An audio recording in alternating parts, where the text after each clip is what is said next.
9% sodium chloride पाया जाता है इस बोतल के अंदर। ये नॉर्मल सलाइन की इसके यूज क्या है, आप इसको हाइड्रेशन, यदि कोई व्यक्ति डिहाइड्रेटेड है, डिहाइड्रेटेड का मतलब होता है पानी की कमी आ जाना।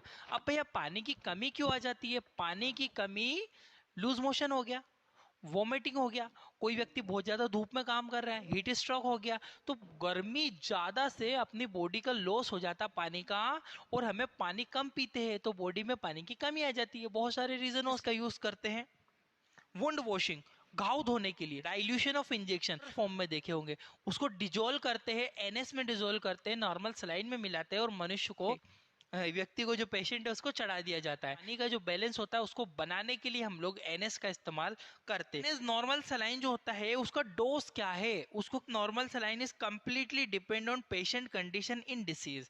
देखो उसको कितनी जरूरत है फ्लूइड की, कितना ज्यादा डिहाइड्रेटेड हुआ है, कितना लूज मोशन लगा हुआ है, कितने दिनों से लगा हुआ है, उसको कौन सी बीमारी है, इसके ऊपर उसकी क्वांटिटी निर्भर करती है। 2000 से 3000 ml यानी कि 2 से 3 लीटर 24 घंटे के अंदर हम पेशेंट को दे सकते हैं। व्यक्ति को ब्लड प्रेशर की समस्या है तो उसे नॉर्मल सलाइन नहीं देना चाहिए। क्यों? क्योंकि उसमें रहता है NaCl। NaCl का मतलब सोडियम क्लोराइड। और आपने देखा है DNS, dextrose normal saline. Dextrose एक शुगर है, शक्कर होती है। हमने कहा 0.9% सोडियम क्लोराइड तो डिस्टिल वाटर में रहेगा ही सही, पर उसके साथ में कुछ एडिशनल चीजें भी रहेगी, जिससे कि डेक्सट्रोज, उसमें 5 ग्राम डेक्सट्रोज मिलाया जाता है। दो तरह की बोतल आती है, 500 ml, मेनली तो 500 ml की होती है, 500 ml की बोतल आती है, 1000 ml यानी कि 1 लीटर की आती है। पेशेंट कैसा है, उसको कितना फ्लूइड देना है, ठीक है। तो आप लोग dextrose normal saline, dextrose normal saline का यूज क्या होता है? हाइड्रेशन, जब हमारे शरीर में पानी की कमी हो गई तब हम यूज कर सकते हैं। का बीपी कम हो गया हो तो उसको बीपी के थोड़ा सा इंक्रीज करने के लिए, हाइपर में नहीं, हाइपर मतलब ज्यादा बीपी रहेगा, उसके ऊपर से आप डीएनएस चढ़ा दोगे तो बेचारे का और बीपी बढ़ जाएगा। पर हमको भी कम हो गया सडनली, बीपी की नॉर्मल डाउन, नॉर्मल लेवल से डाउन हो गया, तो हम लोग उसमें डीएनएस दे सकते।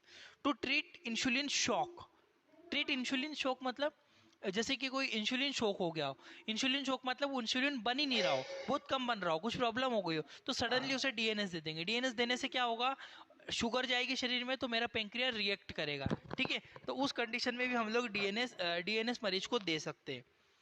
इन एक्सीडेंटल कंडीशन, यदि किसी व्यक्ति को एक्सीडेंट हो गया है, एक्सीडेंट वगैरह रोड पे देखा, ब्लड लॉस हो गया, फ्लूइड लॉस हो गया, पानी की कमी हो गई, शुगर डाउन हो गया, ब्लड निकलेगा तो सब कम होगा, शुगर भी कम, फ्लूइड की कमी हो गई, उस कंडीशन में हम मरीज को क्या दे सकते हैं? डीएनएस दे सकते हैं। डोज ऑफ डीएनएस, डीएनएस को कितनी मात्रा में, normal saline is depend on patient condition और डिसीज। मरीज की डेक्सट्रो नॉर्मल सलाइन कितनी देना है यह मरीज की अवस्था पे निर्भर करता है, उसको कितने फ्लूइड की जरूरत है उस पे निर्भर करता है कि हमें उसको कितना फ्लूइड देना हो। 3000 ml तक 24 घंटे में मरीज को चढ़ा सकते हैं हम लोग, ठीक है। 2500 से 3000 ml तक मरीज को बीपी बढ़ता है उसको नहीं चढ़ाना चाहिए। इसी तरह से जिसका शुगर के मरीज हो उसे डेक्सट्रोज नॉर्मल सलाइन नहीं देना चाहिए। आरएल आपका रिंगर्स लैक्टेट, ये रिंगर्स लैक्टेट क्या होता है? इसमें क्या of electrolyte which is present, sodium chloride, potassium chloride, sodium lactate. जो आरएल होता है, रिंगर्स लैक्टेट फ्लूइड इसका नाम होता है। इस बोतल में इलेक्ट्रोलाइट का मिक्सचर होता है, सोडियम पोटेशियम पाए जाते हैं। क्या क्या होता है? सोडियम क्लोराइड होता है, पोटेशियम क्लोराइड होता है, सोडियम लैक्टेट इसके अंदर। ये सारे कंपोजिशन से मिलकर हम लोग क्या बनाते हैं? RL ringers. लाइट की कमी हो गई, बहुत ज्यादा वाटर लॉस हुआ और इलेक्ट्रोलाइट उसके कम हो गए, तब हम लोग ये फ्लूइड यूज ऑफ आरएल, आर की कमी हो गई, सोडियम की कमी हो गई, बहुत सारे लेवल कम हो गए उसके इलेक्ट्रोलाइट के। इलेक्ट्रोलाइट इम्बैलेंस, इलेक्ट्रोलाइट की कमी हो जाने पर, इलेक्ट्रोलाइट इम्बैलेंस का मतलब होता है जब इलेक्ट्रोलाइट की बहुत ज्यादा कमी हो गई हो। ड्यूरिंग द सर्जरी, किसी भी सर्जरी के दौरान यदि किसी व्यक्ति को सर्जरी वगैरह हुई है तब भी हम लोग ये दे सकते हैं, ठीक है। सर्जरी के समय ब्लड लॉस की कंडीशन में इलेक्ट्रोलाइट कम हो जाएंगे, इलेक्ट्रोलाइट कम हो जाएंगे तब भी हम लोग दे सकते हैं। बर्निंग कंडीशन, जब व्यक्ति जल जाता है, बहुत सारे बर्निंग केसेस आपने देखे होंगे, कोई व्यक्ति जल गया तो उसको आरएल दिया जाता है, क्योंकि जलने पर उसके शरीर में इलेक्ट्रोलाइट की मात्रा बहुत ज्यादा कम हो जाती है, तो आरएल रिंगर्स लैक्टेट फ्लूइड उसको दिया जाता है। न्यूट्रिशनल डेफिशिएंसी, यदि कोई पोषण है, बच्चों में कुपोषण है तो आरएल उसे दिया जाता है, ठीक है। न्यूट्रिशनल डेफिशिएंसी पे।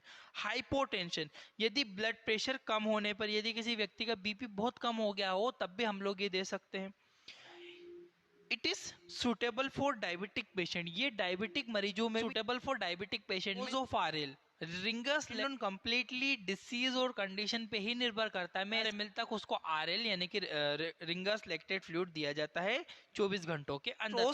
अब आता है आपका D5 जो मैंने बोला, D10 और D25 ये तीनों बोतलें आती हैं, इनमें शुगर की मात्रा है तो उसे D10 दे दो।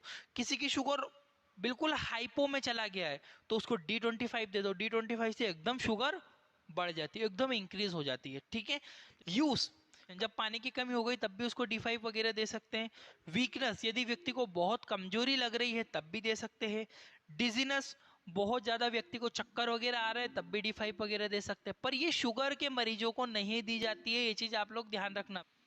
डोज 2000 से 3000 ml 24 घंटे में हम लोग मरीज को दे सकते हैं, ठीक है, ये चीज ध्यान रखना। Type of diuretic solution, it is means it increase the volume of diuretic, मतलब होता है यूरिन की मात्रा अधिक हो जाना, यूरिन की मात्रा बढ़ा देना। यदि किसी व्यक्ति के शरीर में पानी की बहुत ज्यादा मात्रा बढ़ गई हो, पानी भर गया हो, तो उस पानी को कहाँ से निकालोगे? यूरिन से ही निकालोगे ना।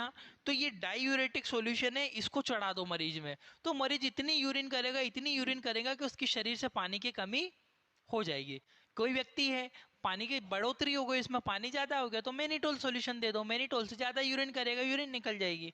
कंपोजिशन, इसमें 20 ग्राम मैनिटोल, 100 ml की एक बोतल आती है, 100 ml की बोतल में 20 ग्राम मैनिटोल पाया जाए। मतलब किसी की यूरिन कम निकल रही हो